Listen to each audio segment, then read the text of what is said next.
Good morning, Denton, and welcome to the Denton Insider, where we are here to advocate, educate, and collaborate on behalf of the Denton business community.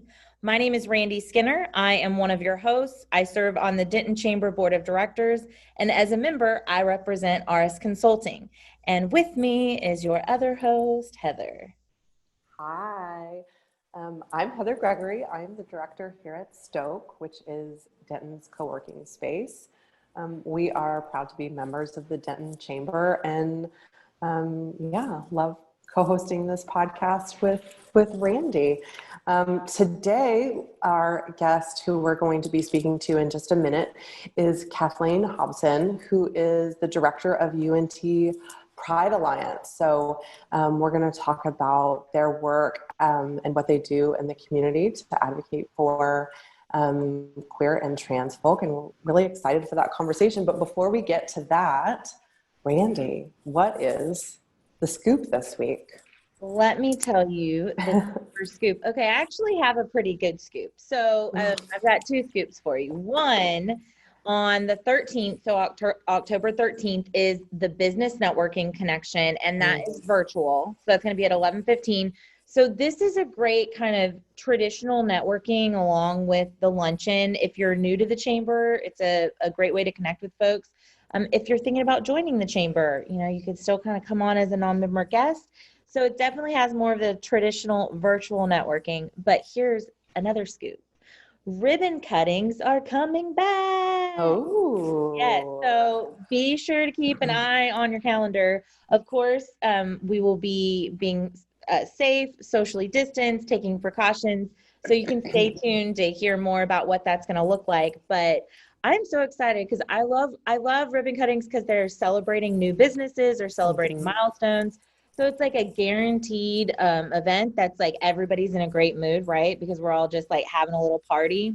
And I think that ribbon cuttings are also where folks kind of bring out some of like the cheesy, like the cookies with your logo on it. And so we all need a little bit of that right now. So be sure to go over to the calendar so that you can check it out and learn more.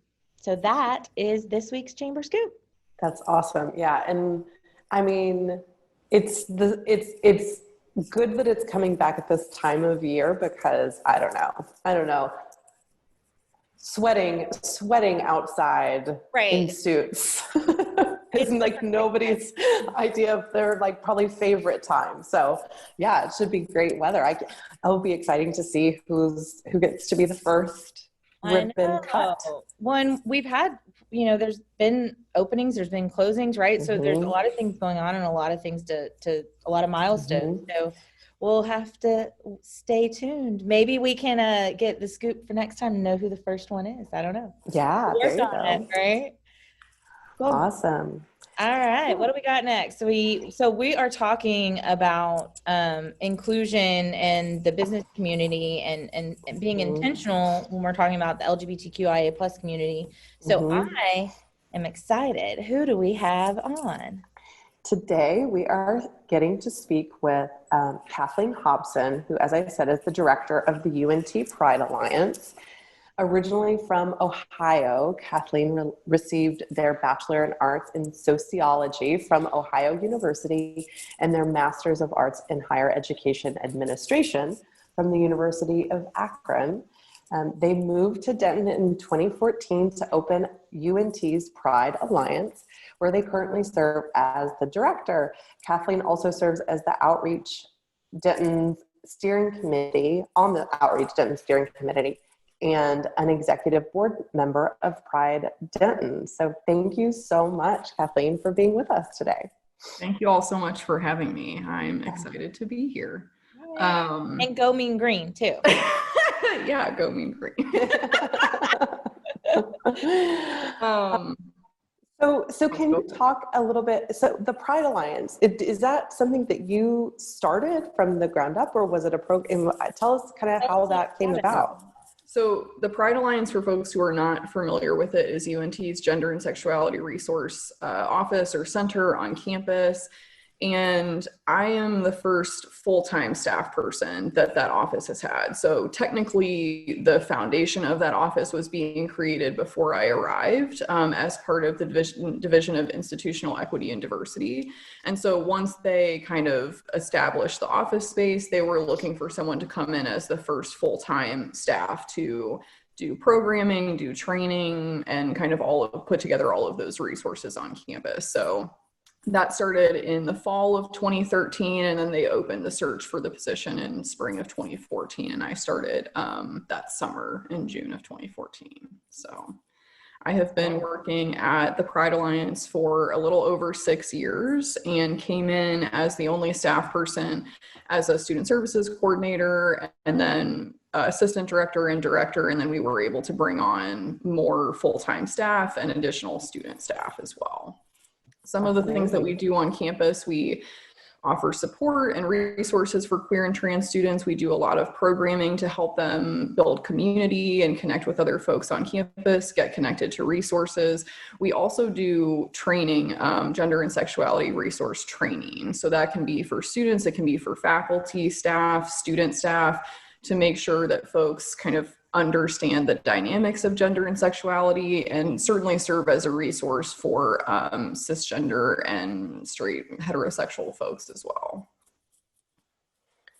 Thank you so much for sharing that. And I think it's so important that our students have access to this resource. So sounds like y'all might be a little busy over there. We are, yeah. So tell us before we kind of talk more about the business community, tell us a little bit about how does it look different for you on campus? Just with the Pride Alliance, y'all have a lot of events that are in person, and it looks very different with COVID. So how is that impacting y'all, and what are some things that you've done to pivot? Because I think that applies to kind of everyone. That's been a topic, right? Like pivoting is just like the 2020 theme word, I think. Yeah. So typically, I mean, at this point in time, folks are coming out younger and younger ages, but we still, I think, especially in Texas, have a lot of college students that even if they are more sure of their identity, that college might be kind of the first time that they are able to be out if they're away from home or parents or guardians or a community that was not accepting. So it's still a huge time in their development as a person and around gender and sexuality. So normally we would have students come in and everyone is meeting in person and they're getting to, share their stories and build connections. So in the last couple of months, it's been really difficult for students to not be able to have that face-to-face interaction with other students and, with staff and folks who support them as well. But we have had to go completely virtual. So any program that we do, any training, any of that is done through Zoom or some sort of online platform. And so we've really tried to create, opportunities for folks to connect. We already use social media pretty heavily, but have really leaned into that to be able to engage folks. Like we couldn't do our in-person Lavender graduation. So we had to recognize, our graduates in a different way by sharing, really joyful pictures of them and getting quotes about their experiences and their identities. We are going to be doing our first year student and incoming student retreat still this fall. We weren't sure if we would be able to do it, but we figured out a way to still do that via Zoom. One of the things that folks can still come and do in person though is our clothing closet. So in addition to our office space, we have a clothing closet where folks can get gender affirming clothing for free. Most of it's donation based. We do purchase binders and bra inserts for students because we can't really get donations for those items. So students are still able to access that in the union where our office is. And that has been something that students have still been coming by pretty regularly a couple of times a week to utilize. So I'm glad that at least is a physical resource that's still available to them, because over the summer we had a lot of folks reach out to say, is this still open? Will it be open in the fall? So that's something that's still that COVID has not taken down, fortunately. That's such a Cool idea. I don't know. Like, is it other students that are mostly donating the clothes, or is it members of the community at large? Like, That's a great question. So it is all of the above. So we take donations from students themselves. Sometimes they do like a clothing drive on campus in like a residence hall or a student org. Community members that just live in Denton or nearby donate. Faculty and staff donate. There is someone who just recently works at like the children's place and got, that are like adult sizes and donated a whole bunch of new items. And then anything that we don't keep, we try to take to friends of the family, to their like spot where we can drop off donations so that we're still giving it back to an organization that we support. Mm-hmm. Yeah. So it sounds like that's something that the community at large could potentially do, right? Is do like a clothing drive, or maybe even your business could do that. Just a thought. Yeah, absolutely. What are some things that businesses are doing to be inclusive right now? So what does that look like, and what do they need to be doing if they're not? That's a great question. We'll start to get into that. So when I think about inclusion, it's especially for businesses, there's multiple kind of areas that they should be looking at. So I think the first maybe thing that people's minds go to is how are we being inclusive of our customers or the people that we're serving. But the first thing that I would ask folks to think about is how are you being inclusive or equitable to your staff and the people that work with you and for you. Because there are, right, queer and trans folks who might be working at your business, whether you know that or not. And even the things that you're doing to recruit folks might be something to think about in terms of who is looking at your business as a place to work, and did they feel comfortable there. And some of the things that I start off by asking folks is, what does your hiring process look like, right? Where are you advertising those jobs? Are you doing that through like an LGBT, chamber of commerce? Are you doing it in any sort of LGBT, posting websites? Or, are you sharing that job through community organizations that are, about gender and sexuality that could share those things? So is that something that you're being intentional about? In addition to that, in addition to kind of that hiring policies, do you have any value statements that include, protection around gender and sexuality, gender expression, et cetera, that if someone was looking at what your business is about, they could say, oh, I feel comfortable or safe working at that place. And that could be something, that's posted on someone's website or even in, the description of a job. I think beyond that, what does someone's insurance policies look like? Are they inclusive of, domestic partnerships? Are they inclusive of, same gender marriages? What do people get time off of work for? Are the insurance policies inclusive of trans healthcare specifically? That's something that is a huge barrier for trans employees most places. So those are some of the things around staff that I would encourage folks to, to think about in terms of how are you making your space feel safe and comfortable for queer and trans folks to even think about applying to. Well, and I really love what you said, which is it's a question, are you being intentional, right? Mm-hmm. And it doesn't require these like huge grand gestures, right? It's a very simple question, and where you're hiring and your value statements, and those are and looking at your policies and how you're working. It's not like this thing that's going to have to totally shift, right, how you're operating or what you're doing. And so I love the simplicity of that, right? Because it doesn't require all of this time and energy and a whole, staff committee to make this happen, right? As a leader and as a business owner, you can be intentional. And so I'm gonna challenge folks, like, do you even know if you have any sort of value statements? And you may already have them, but you haven't looked at them in a while. So it's a good time to go check. Mm-hmm. Absolutely. Yeah. There seem to be other other things where that you maybe wouldn't think about, like in an office environment, having pronouns in an email signature, right? Or, you know, again, on Zoom calls, it's because then it makes it, you're putting it out there, right? That you're aware of it, that you understand that you can't actually tell a pronoun just simply based on how somebody may look or dress. So, Right. yeah, there's some ways that we know that we can be thinking about that and having our actions in line with our values, for sure.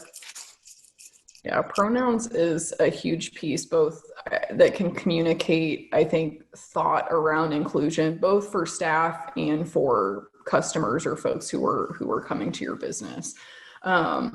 So if folks who might be watching are unfamiliar with what we're talking about when we say pronouns, so if folks can see next to my name, I have they, them, and Heather has she, her there next to hers, that we're talking about how someone is referring to you in the third person. And we are taught from a very young age, usually even before school, how to assume someone's pronouns and that what someone looks like should equal the pronoun that they use.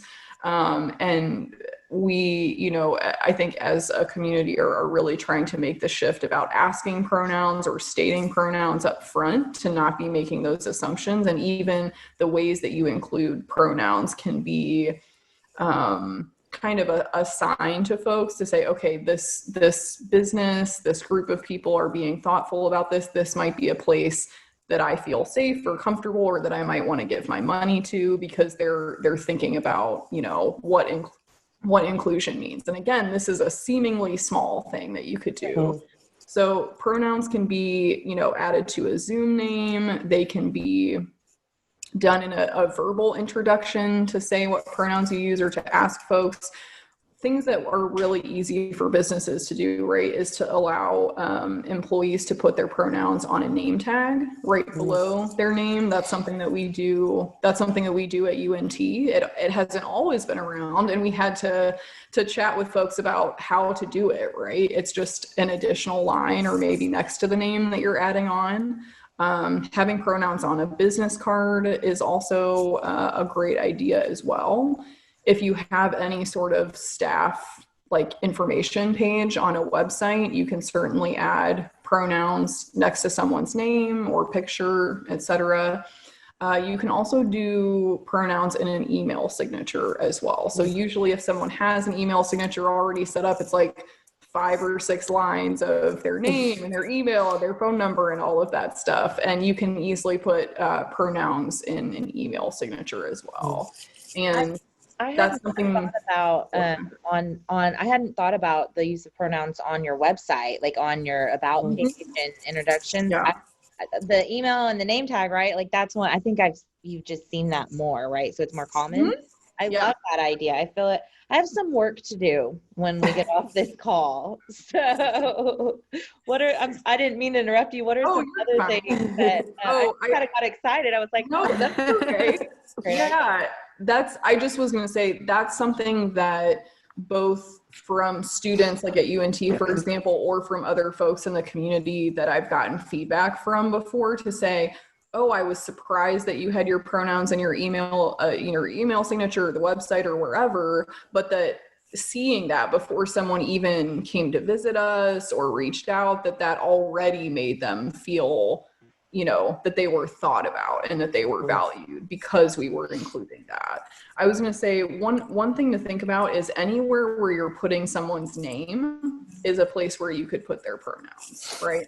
And help to, you know, answer some of those questions already up front, or, you know, asking someone when you ask their name, that's kind of how I think about it. I'm asking, you know, how do I refer to you? I'm not going to come up and say, well, I think that you look like a Karen, so I'm just going to call you that because that's what I think about you, right? But that's what we do with pronouns, is that we make that assumption and say, I think that based on my kind of assessment of you, this is what pronoun that you use. So I just think about it as, I'm going to ask your name, I'm going to ask your pronouns, because those are both ways that I refer to you. Makes a lot of sense. it's a shift in how we've been taught to, like you said, kind of make assumptions.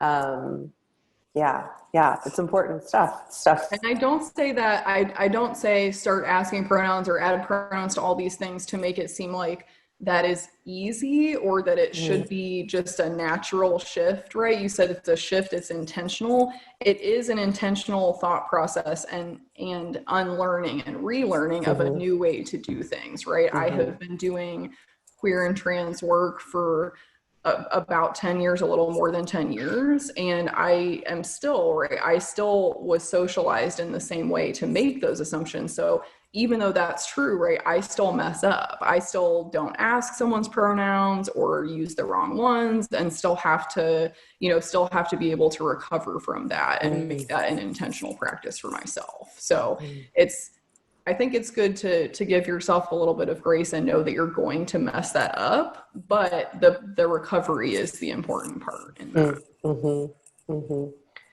Yeah, it seems to be the year of that, right? Like we're navigating so many things that we don't really know how to do, and mistakes are okay.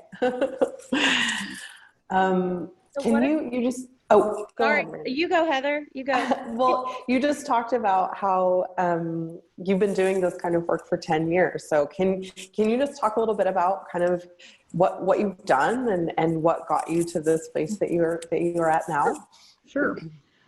So I have, as you were mentioning, some of the, like what I did my education around was higher education administration. So I have worked for about 10 years on different college campuses. I started off working in residence life and housing. So I'd been an RA as an undergrad. I wanted to be a hall director. I did that for a while. And in the process of that, was asked to help participate in some gender and sexuality training. And I really didn't know much about it at the time. I mean, I identified as queer at the time, but just because you hold an identity doesn't always mean that putting together a training is something that you automatically know how to do. So I learned a little bit about that in the process. And in my first job out of grad school, was fortunate to work at a place called Alfred State. It's a really small SUNY school in Western New York, where the hall directors also had to do part of our job was in another office on campus. So I also worked in the multicultural center and had the opportunity to help build gender and sexuality training, to serve also as the advisor for the queer and trans student group that was on campus, and really lean into learning how to do all of that. And pretty quickly after doing that part of my job, realized that that's what I wanted to do full time. And so I started getting involved in community organizations and looking at jobs that were primarily in LGBT centers on college campuses. So that's how I ended up coming down to UNT. And while I've been here in Texas, have also been involved, as you had mentioned, in Outreach Denton and helping to be one of the founding members of Pride Denton and helping orchestrate that here in town. I have been on the Black Tie Board of Directors in Dallas, helping to do large amounts of fundraising for local and national queer and trans organizations. And I also have participated a lot in some national organizations that are resource kind of groups for LGBT students and professionals in higher education. So that's kind of doing community and college-based things as well around gender and sexuality. So obviously you have a lot of background in training and have kind of brought all of your education, your experiences together to serve UNT campus and the Denton community at large. So again, thanks for sharing your knowledge. So with that in mind, what are some training opportunities that a business could, or just even individuals could seek out? Like, what are some ways that they could bring this into the fold of their organization for not only their employees, but for staff, or not only their staff, but for customers too? What does that look like? Sure. So it can be difficult sometimes to find opportunities to do gender and sexuality training for a staff, especially if you're like for UNT, for example, anyone who's on UNT's campus can request that, and we serve campus, so that's a thing that can happen there. I would recommend to businesses, this is something that takes a lot of time and effort to do. So looking at, one way to think about equity and inclusion is to think about, do you designate any part of your budget to training, and what part of that, if any, right, is for equity training around identities at all, but specifically then looking at gender and sexuality. How are you preparing your team and your staff to make sure that you even understand, right, those concepts and how to be inclusive and run your organization? So I definitely would recommend looking at what organizations or people are out there that you can consult with to do a training like that. I think it's difficult because I think folks in the past, right, it's been my experience, sometimes folks will come to me and say, hey, I heard that you do this for UNT. Can you do this for my business? And that's something that takes a lot of time and it's not part of my job for UNT. And while I want to be helpful, people tend to assume that those things will be free. Right. And some folks have limited budgets, and that's totally understandable. And one of the ways to put emphasis on inclusion is to support that monetarily, right? What part of your budget is going towards something like that? So I would just ask folks to consider what role, training is playing, if any, and are you able to work with someone and pay them to do that? And if for some reason you actually do not have the funds, is there still some sort of trade that you can make in services or something that you can help compensate that person? That's something that folks who do gender and sexuality education frequently run into is burnout for folks trying to, ask for training in a way that is free or uncompensated. Well, I think it kind of really having a line item in your budget for training as a whole, is just good practices. And so, figuring out like what that looks like, and is it quarterly or is it annually, right? That that you need to have a specific training related to queer and trans inclusivity, right? So what a great opportunity to just like make a goal for this year in 2021. You will have some type of training line item, whatever amount works, you got to start somewhere, and then map out like what portion of that you're going to dedicate to figuring out ways that for inclusion across the board. So I love that. I think we've issued another challenge to folks.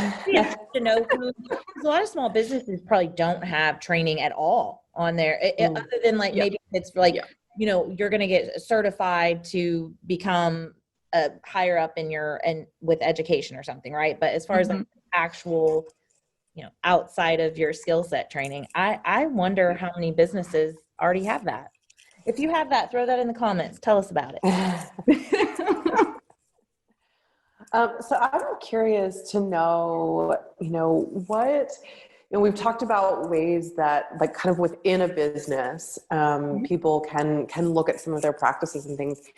On a more public-facing scale, I guess, what are ways that businesses can participate in or advocate for or support either local or state or national efforts around, inclusivity?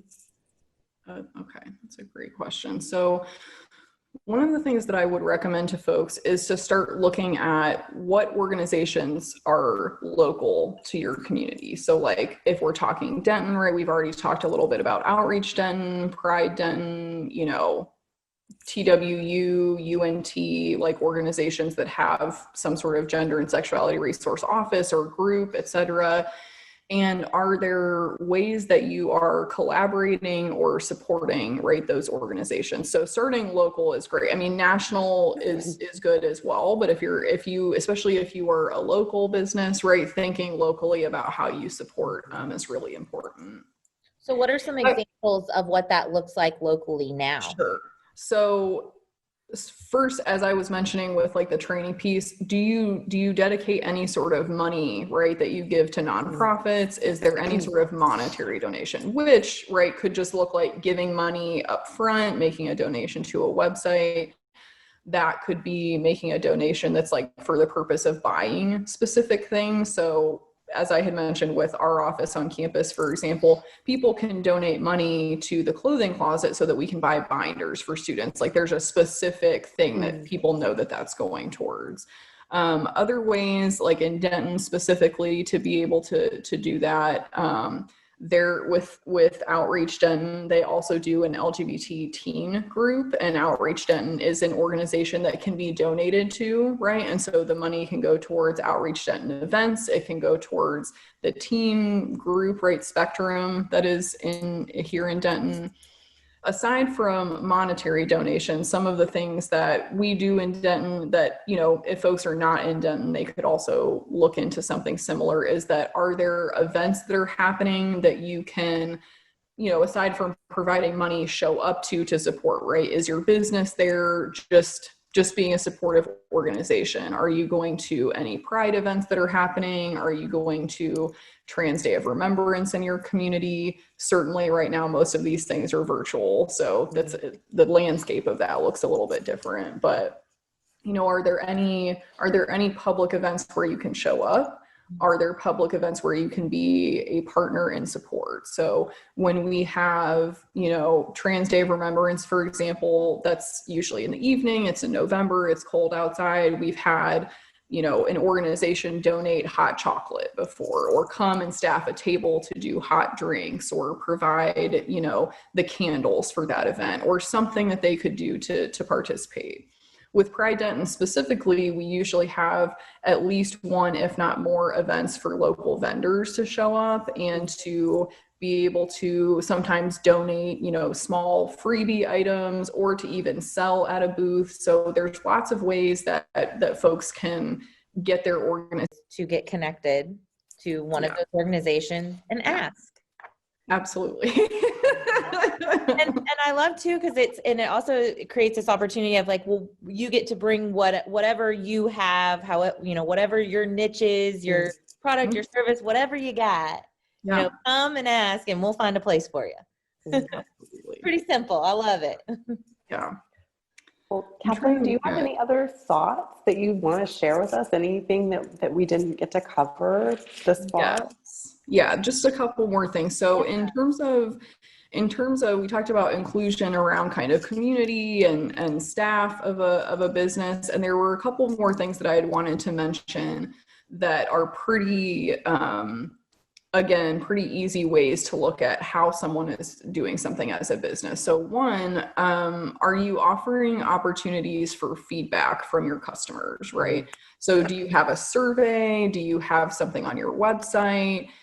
Just anything that is going out, or that someone can go to virtually, even to share that feedback. So, right, if I am a queer and trans person and I've had a negative experience at your business, is there a way for me to share that so that I know that you care about what is happening to me, right? So any sort of opportunity for feedback is great. In terms of outward facing stuff, right? If you're doing any sort of marketing, are you intentionally including queer and trans people in that marketing, right? Do you have brochures? Do you have pictures on your website? With your social media, you know, are you highlighting, are you resharing or tweeting, right, accounts of queer and trans people or things that promote LGBT inclusion? Let's see, I'm just looking at my notes. I love that. I feel like this is like kind of going full circle of where we started, right? Is that, are you being intentional? Are you being thoughtful? And, you know, if you're wanting to be inclusive, then just thinking about, how can I go about this? How can I do this? What am I doing? And so those simple things. And I love the idea, you know, I'm in marketing, so, I kind of am, a little prone to your marketing tip there, right? So I love that idea of, Yeah. are you thinking about this in your social media, in your website, and, whatever content you're putting together. And it creates this opportunity for, there's a whole network of folks that maybe you haven't been connecting to before because you haven't been being intentional about it, right?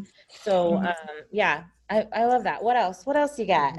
I was just going to say, I think that it's understandable for anybody, but thinking about it in this aspect is that if queer and trans people can see themselves, right, in your marketing, in your business, in wanting to spend their money with you, right, that's more likely to have them as a customer. And I think if you think about anybody, it's like, if I can see myself within this business or the marketing that they're doing, you're going to be more likely to want to check things out, right, and possibly spend money.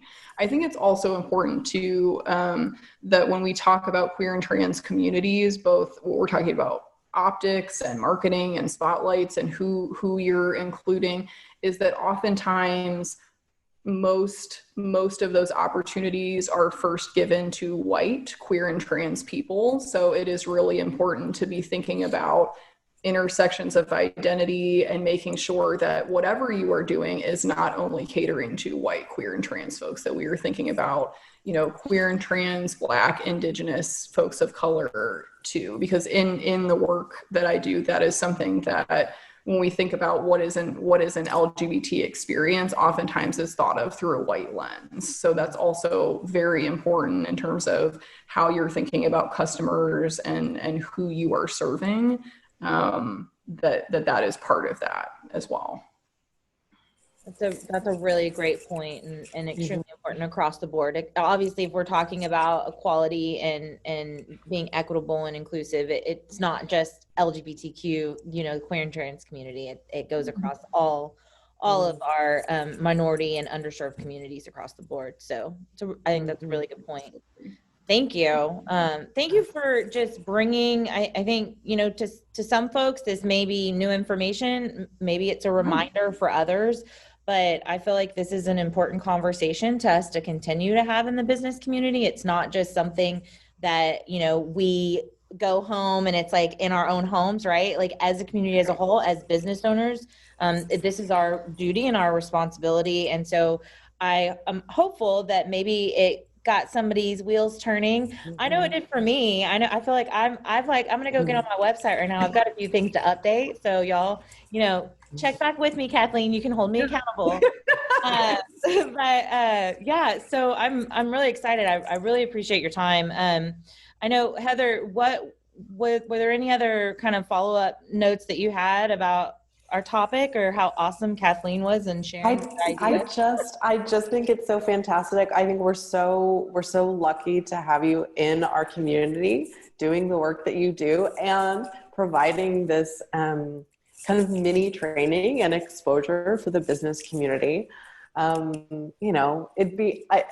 wheels are turning. I'm sort of like, how could the chamber kind of work to maybe do like some more in-depth training for businesses that want to take it a little bit farther. So no, I'm so grateful for you and you're taking the time to talk with us and advocate for the LGBTQ community that we have here in Denton and at our university. So thanks. Well, thank you so much for having me. I have one question before we let you go, Kathleen. Sure. If someone wanted to donate for the clothing closet, dollars or items, where would they go to connect or learn more? Like, is there a website? Should they reach out to you? What is that? Yeah, that's a good question. So any of the organizations that I had mentioned, right? The Pride Alliance at UNT has a website. There's a way to donate via the website. Outreach Denton and Pride Denton also have websites and ways to donate via those websites as well. If for some reason you're having trouble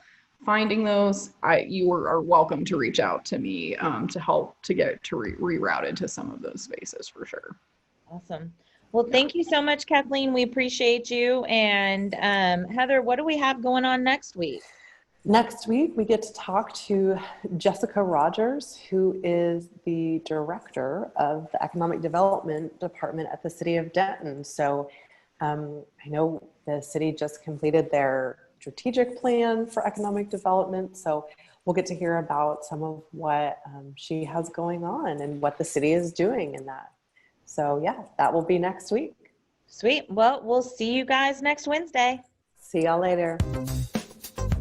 Well, thank you for tuning in. We hope you enjoyed the show. We want to thank our partners and sponsors who made this show possible. Now stick around for a word from all of us here at Discover Denton.